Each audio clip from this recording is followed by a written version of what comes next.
Welcome, Amelia and Elisa. All right, thank you so much for having us. We're really excited to be here. So Elisa and I are going to be talking about harnessing interdisciplinary tools to advance mental health and treatment accessibility. And we wanted to start with talking about the landscape of 2023, and I know a lot of this has already been talked about, but even before the start of the pandemic, over the last decade, there's been a rising mental health crisis, increasing rates of depression, anxiety, and suicide attempts, especially among young adults, but also just across the general, broader population. And this is happening amidst a backdrop of broad treatment inaccessibility. People can't afford treatment, or they don't have health insurance, or there aren't enough providers. And if they do find treatment, the first treatment they try may not be effective for them. They might have to try multiple medications or multiple therapies before they get symptom relief. And for us as researchers, this poses really important questions about how we can do a better job of understanding the underpinnings of mental health problems and how we can do a better job of personalizing treatment options for people. And this is something that CU is really well equipped to tackle. So building on Amelia's last point, I really just wanted to highlight what she said about CU being well-positioned to do a lot of this work. And I think largely that's because interdisciplinary research is so central to the type of research that gets done at CU. Mental health and psychiatric illness is complicated and not something that can necessarily be tackled by one discipline or department alone.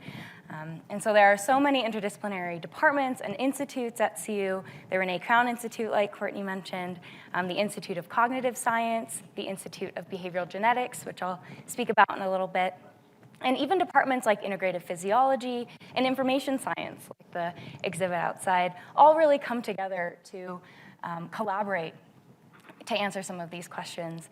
On a more personal note, Amelia and I chose to come to graduate school here at CU because of the really unique opportunity to pursue graduate study in clinical psychology and neuroscience simultaneously, which is very unique. So I think it's safe to say that interdisciplinary work is woven into the fabric of how research is done here at CU, which is really exciting.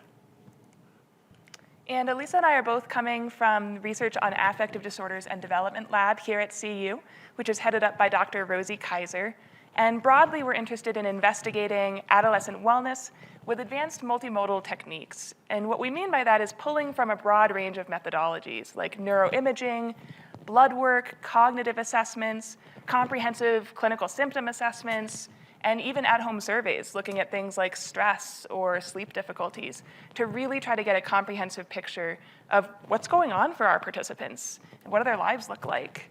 And our overarching focus is on predicting and tracking the development of mental illness, as well as factors that contribute to positive treatment outcomes. How can we better understand who's going to have mental health problems and who's going to benefit most from treatments? So one project I'm especially interested in working on in the lab is looking at kind of a precision medicine approach, or this idea of more personalized, more individualized medicine. We know that mental health problems are extremely heterogeneous. Presentations of even one singular disorder like depression can look really, really different. And so we're trying to better pull apart or tease apart different aspects of different factors of having depression. What do neural signatures look like? What does brain activation look like? Cognitive patterns, to try to better understand what treatment might work for what individual and how we can do a better job of personalizing that treatment process. And what's changing in the brain when people get better. Another study that's happening in the lab that's kind of trying to expand on that is looking at cannabidiol. We know that a lot of people in the community are using cannabidiol, or CBD, to self-treat symptoms of depression. But we really don't know if cannabidiol helps depression. It just hasn't been looked at yet. And so one thing our lab is trying to do, along with Dr. Bidwell, is looking at CBD use in folks with depression and tracking them over time. What changes in the brain over time when people with depression take CBD? What changes cognitively? How do symptoms change? Are people improving? And the idea is we want to better understand these kind of more scalable, potentially more accessible therapeutics and see are they actually helpful? And kind of how can we better facilitate that process of recovery? coming back to our theme of interdisciplinary work, I'm going to ask you to shift gears with me for a second, and I'm going to talk about the Institute of Behavioral Genetics and add a bit of a genetic lens. So the Institute of Behavioral Genetics is an institute here at CU that, probably no surprise, focuses on behavioral genetics and genetics more broadly. And behavioral genetics as a research field is really the study of how genetic variation can lead to differences in phenotypes or traits. And these phenotypes can look, can be anything from psychiatric illness to cognitive ability to a whole host of other psychological and behavioral factors. Behavioral genetics really allows us to get at the age-old question of nature versus nurture and really try and understand how biological predispositions work in concert with somebody's environmental experience to contribute towards the onset of something like psychiatric illness, for example, is what I'm interested in. And at IBG, researchers use a whole host of genetically informed methodologies, including genome-wide association studies, or GWAS, as you may have heard, biometrical modeling, pharmacogenetics, which is done more so in the model organism or animal research side, which I'm not going to get into today, and also family and twin-based designs. And unlike some of the studies that Amelia was talking about with research that's being done in the rad lab, genetic research takes much larger sample sizes. So we're talking in the thousands, tens of thousands, hundreds of thousands. And what that means is that oftentimes study sites will collaborate with other study sites to make sure that there's adequate sample size. And because IBG, or the Institute of Behavioral Genetics, is a nationally recognized and well-renowned research institute, it's consistently selected as a study site for several notable large-scale consortium studies. So if you're familiar with this field, you may have heard of the Adolescent Brain Cognitive Development Study, or ABCD, or the National Longitudinal Study of Adolescent Health. And what these data sets do is they collect a much larger amount of information, not necessarily as focal on, say, depression or CBD, but what that allows researchers to do is then go in with more focused questions because the data is more broad. So one of the questions that I'm looking at is looking at whether or not adolescent cannabis use, for example, can predict early adult suicidality.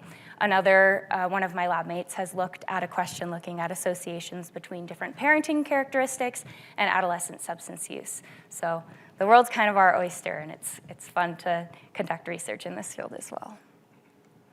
Bringing it all together, I wanted to highlight this field of neuroimaging genetics. As the name would imply, this field refers to the integration of genomic and imaging data to investigate mechanisms that underlie brain phenotypes and neuropsychiatric disorders. So putting together all of the things that have kind of been said, if you think about how genetic variation can potentially lead to different brain connectivity patterns or just the differences in brain development, maybe we can use those functional connectivity patterns to try and understand a little bit more of what Amelia was talking about with precision medicine and different characteristics. One such study or collection of studies that's being done at IBG in this field is looking at executive function and imaging genetics. So this is kind of where we see, or where I see at least, the future of these two fields coming together, and it's an exciting place to be. So kind of summing things up, we feel really strongly that a more comprehensive understanding of the pathophysiology of mental illness, how it comes to develop, and treatment personalization is just really urgently needed. Interdisciplinary team science is going to be the only way to answer these questions. These are not questions that one researcher in one lab, in one department, is going to be able to answer. We need experts from a variety of fields to come together and create a much more nuanced understanding of what's going on. And CU is just really at the forefront of this research space and just really uniquely well positioned to answer these questions. Thank you.